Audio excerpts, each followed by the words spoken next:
Thank you, Neeta. Thank you, Isha and Akash. Let us give a standing ovation to each and every member of Team Reliance for their exemplary commitment, devotion and resolve, for going beyond the call of duty in serving the society in its hour of greatest need. I indeed feel immense pride in leading such a team that combines excellence with empathy. My dear shareholders, I now turn to the business and financial performance of your company for the year 2020-2021. I am happy to report that even in a challenging environment, your company's performance continued to be outstanding. Our consolidated revenue was nearly 5,40,000 crores, with a sharp increase from our consumer business. Our consolidated EBITDA was nearly 98,000 crores, and almost 50% of the EBITDA was contributed by consumer businesses. One of these consumer businesses, retail, is only about a decade old. The other business, Jio, is also only 5 years old. Our net profit for the year was 53,739 crores, higher by 34.8% compared to the previous year. Despite the pandemic, we increased our dividends this year. Dear friends, as India's largest business enterprise, Reliance's contribution to the Indian economy continues to remain unmatched. At 1,45,143 crores, we continue to be India's largest exporter, accounting for 6.8% of India's total merchandise exports to over 107 countries. Even in this challenging environment, Reliance added nearly 75,000 new jobs in the past year. We are committed to creating and enabling large-scale employment opportunities, which is one of India's most urgent national tasks. We continue to be India's highest payer of customs and excise duty in the private sector, with payments of 21,044 crores. We are amongst the highest payers of GST and VAT at 85,306 crores. We are also amongst the highest payers of income tax in the private sector, paying 3,213 crores. For the financial year 2021, Reliance successfully carried out the largest ever capital raise by any company globally in a year, notwithstanding the COVID challenges. The capital raises exceeded 3,24,432 crores, that is $44.4 billion through equity in Jio platforms and retail, rights issue and asset monetization. The investors included some of the best and marquee names across the world, across sovereign wealth funds and private equity. This capital raise is a strong vote of confidence by the global investors in India's growth potential. It reflects their faith in the ability of your company's management to execute ambitious projects and long-term value creation plans. We also rewarded the shareholders with the largest and the most successful rights issue ever by an Indian company. I am really delighted that our retail shareholders have made 4x returns in just 1 year on their rights issues. All of these helped Reliance achieve a net debt-free balance sheet much ahead of March 2021, a promise I had made to you 2 years ago. Dear friends, let me now talk about the performance of the individual businesses. Jio Platforms is the leading digital company in India, with leadership in wireless connectivity and unmatched suite of apps and platforms. The consolidated revenues in the past year were 86,493 crores, with an EBITDA of 32,359 crores. We had a net addition of 37.9 million subscribers during the year. We now serve over 425 million consumers on our network. We have revenue leadership in 19 out of 22 circles. Reliance Retail continues to be the undisputed leader in organized retail in the country, with a scale that is more than 6 times the next competitor. Despite a challenging year, retail had revenues of 1,53,818 crores and an EBITDA of 9,842 crores. We are by far the leader in each category: grocery, electronics, and apparel. Our O2C business faced unprecedented challenges as the beginning of the year was marked by severe economic contraction, leading to demand destruction and supply chain dislocations. We focused on safe operations of all our facilities. We were probably the only company globally that operated its facilities at near full capacity and was profitable in every quarter. Our consolidated revenues during the year were 320,008 crores with an EBITDA of 38,170 crores. We managed to maintain EBITDA margin at 11.9% despite volatility in both feedstock and product prices. We operationalized the JV with BP in fuel retailing, using technology and innovation to deliver new customer value. The demand and the margin environment for petrochemicals has recovered to pre-COVID levels by March. I am confident that our O2C business will benefit from the strong global growth environment. As an important part of this vision of achieving accelerated growth, we look forward to welcoming Saudi Aramco as a strategic partner in our O2C business. Despite several challenges due to COVID-19, we have made substantial progress in the past year in our discussions. These discussions have been held in the spirit of mutual commitment to convert a long-standing relationship into a perpetual partnership. This continued engagement and resolve from both sides, even during this pandemic, is a testimony of the strong relationship between Saudi Aramco and Reliance. I expect our partnership to be formalized in an expeditious manner during this year. In our E&P business, BP and Reliance commenced production in KGD6 basin. Our joint venture brought 2 of the 3 toughest deep water gas projects to production. This has been accomplished in a record time and set a new global benchmark for capital costs. We are now on course to bring the 3rd deep water MJ field on stream in the last quarter of 2022. Together, we will produce 30 million cubic meters per day of gas by 2023. This will establish Reliance again as one of the largest domestic producers of gas in India, meeting 20% of India's gas demand. E&P will again be a source of significant value and sustained earnings growth over the next decade. Dear shareholders, today I am happy to inform you about a change in the board of Reliance Industries Limited. Shri Y.P. Trivedi has expressed his desire to retire from the board. It is my duty to place on record our sincerest thanks to Shri Y.P. Trivedi. He joined our board at the request of our founder chairman, Dhirubhai Ambani, in 1992. On behalf of the entire board and the shareholders, I would like to thank him from the bottom of my heart for all his wise counsel and sage advice for nearly 30 years.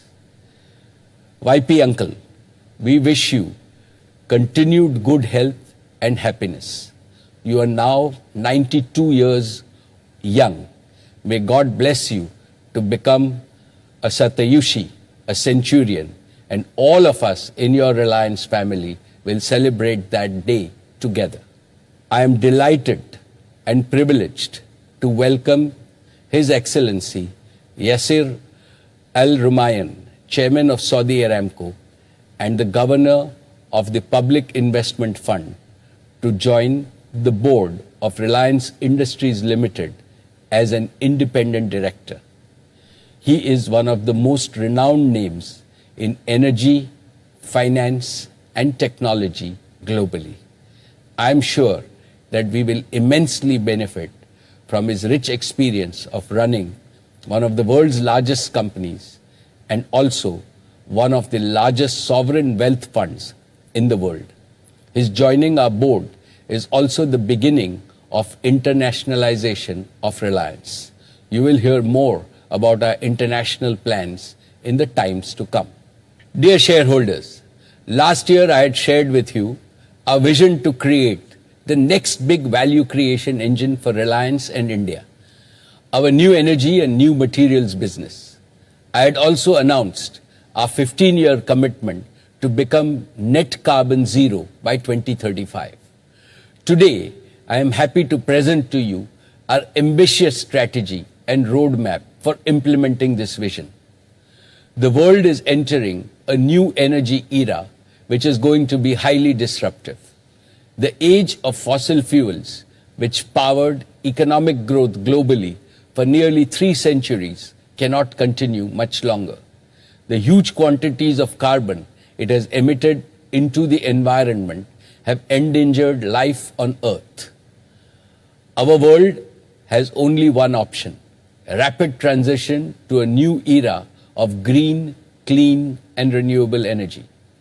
The COVID pandemic has further put the climate issue in the crisis bucket.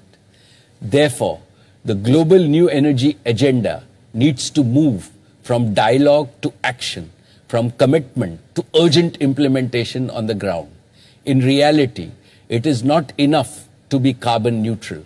The world needs to achieve absolute reductions in emissions as soon as possible. Last month, the International Energy Agency, for the first time, presented a concrete global roadmap for the energy sector to remove all emissions by 2050. The roadmap calls for annual additions of solar photovoltaic to increase global solar capacity from 737 gigawatts in 2020 to about 5,000 gigawatts by the end of 2030. While this clean energy transition is a global imperative, it is important for India and other developing nations for another reason. India is experiencing an explosion of aspirations. India's GDP per capita is around $2,000, while the world average is around $12,000. India's power consumption per capita is at present only 1/3 of the global power consumption. This wealth disparity and energy disparity is unacceptable. Further, the health, well-being, and quality of life of every human being is in peril because of the polluted environment. The only answer to these problems lies in sustainable and equitable development in India and globally. How do we increase our energy production while drastically reducing our carbon emissions content? How do we meet India's growing energy needs through domestic sources of energy and not by importing carbon-intensive fuels? How do we do so in a self-reliant and affordable way which benefits 1.35 billion Indians? These are the challenges we face. I firmly believe that India can, India must, and India will meet these challenges.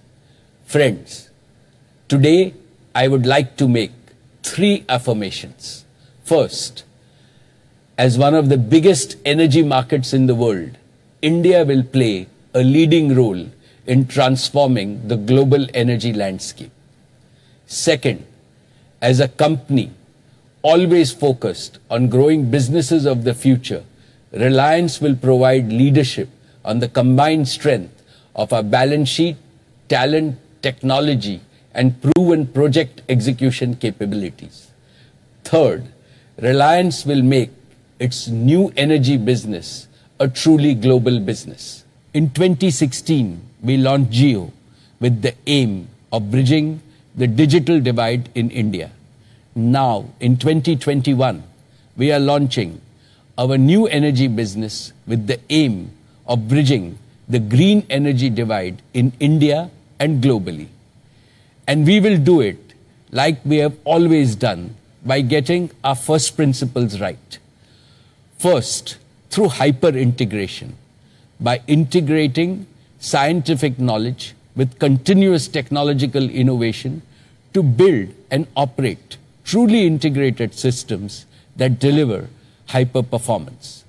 Second, with a robust business model, by building a model that catches the irreversible upward curve in the demand for green, clean, and renewable energy in India and globally, and the downward curve in the cost of their production. Third, by scale, by improving the efficiency, performance, and life cycle of our assets and operations to achieve total system optimization and economics. Friends, I have no doubt that world-class talent will be the most critical resource for this new business. We have begun the process of attracting the best talent from across the world and put into place various key initiatives. We have established the Reliance New Energy Council with some of the finest minds globally. They will help us validate our strategies and embrace disruptive pathways to achieve our goals. We are creating a coalition of partnership with leading global universities, best technology companies, and the most promising startups in USA, Europe, Australia, and Asia.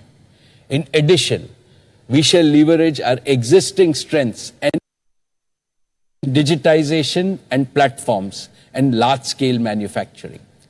Dear shareholders, I am happy to inform you that we have started work on developing the Dhirubhai Ambani Green Energy Giga Complex on 5,000 acres in Jamnagar. It will be amongst the largest such integrated renewable energy manufacturing facilities in the world. Jamnagar was the cradle of our old energy business. Jamnagar will also be the cradle of our new energy business. Allow me to take you through our three-part plan. The first part of our plan is to build 4 gigafactories. These will manufacture and fully integrate all the critical components of the new energy ecosystem. 1. For the production of solar energy, we will build an integrated solar photovoltaic module factory. 2. For the storage of intermittent energy, we will build an advanced energy storage battery factory. 3. For the production of green hydrogen, we will build an electrolyzer factory. 4. For converting hydrogen into mobile and stationary power, we will build a fuel cell factory. Over the next 3 years, we will invest over 60,000 crores in these initiatives. Reliance will thus create and offer a fully integrated end-to-end renewable energy ecosystem. Friends, allow me to explain each of these facilities in some more detail. Our first integrated solar photovoltaic gigafactory will create solar energy. We will start with raw silica and convert this to polysilicon, which we will then convert to ingot and wafers. These wafers would be used to make high-efficiency solar cells and finally assembled into solar modules of the highest quality and durability. We will target to achieve costs that are lowest in the world to ensure affordability of our solar modules.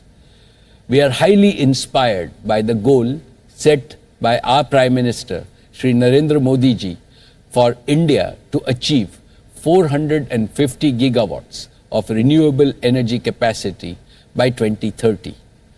Out of this, I am pleased to announce today that Reliance will establish and enable at least 100 gigawatts of solar energy by 2030. A significant part of this will come from rooftop solar and decentralized solar installations in our rural areas. These will bring enormous benefits and prosperity to rural India. Solar energy is available only during the day, while power is needed round the clock. Therefore, storage is an important piece of the puzzle to solve. For this, we will launch our second initiative, an advanced energy storage gigafactory. We are exploring new and advanced electrochemical technologies that can be used for such large-scale grid batteries to store the energy that we will create. We will collaborate with global leaders in battery technology to achieve the highest reliability for round-the-clock power availability through a combination of generation, storage, and grid connectivity. Besides electricity, green hydrogen will be a unique energy vector that can enable deep decarbonization of many sectors such as transportation, industry, and power. One of the most common methods of generating green hydrogen is by electrolysis of pure water through electrolyzers. This brings me to our third initiative, an electrolyzer gigafactory to manufacture Reliance വാർഷിക general body യോഗത്തിൽ Reliance industries limited ചെയർമാനും managing ഡയറക്ടറുമായ മുകേഷ് അംബാനി സംസാരിക്കുകയാണ്. തിരിച്ചെത്താം പ്രധാന വാർത്തകൾക്ക് ശേഷം.